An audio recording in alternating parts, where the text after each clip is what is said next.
Eu não preciso transformar pedras em pães para provar que no deserto tu estás cuidando de mim. De um lugar alto não vou me lançar só pra demonstrar o teu poder. Eu não preciso ver fenômenos pra crer em ti.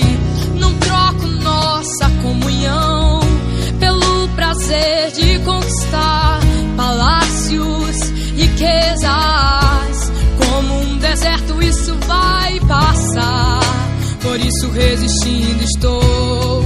E quando a minha força se esgotar, o teu anjo vai me alimentar.